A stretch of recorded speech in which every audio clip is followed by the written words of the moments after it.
foulée, la terre d'Israël sera désormais possible pour tous les touristes.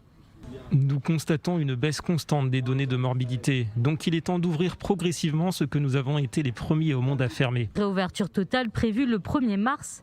Les personnes vaccinées ou non pourront venir dans le pays.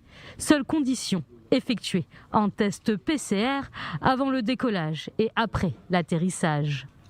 Les Israéliens, eux, ne seront plus tenus de faire un test antigénique avant de prendre l'avion. Seul un test PCR devra être fait à l'aéroport. Pour les citoyens non vaccinés, le résultat négatif au test PCR à Ben Gurion leur permettra de ne plus faire d'isolement à leur arrivée. Autre allègement décidé ce dimanche, les mesures en cours dans le système éducatif. Dès le 24 février, le plan de test hebdomadaire sera supprimé dans les collèges.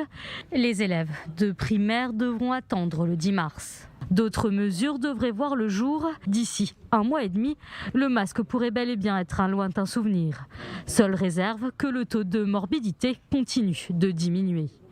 À peine plus de 100 000 nouveaux cas ont été recensés en 24 heures dans le pays, une baisse de 45% par rapport à la semaine précédente, pour un taux de tests positifs autour de 20%.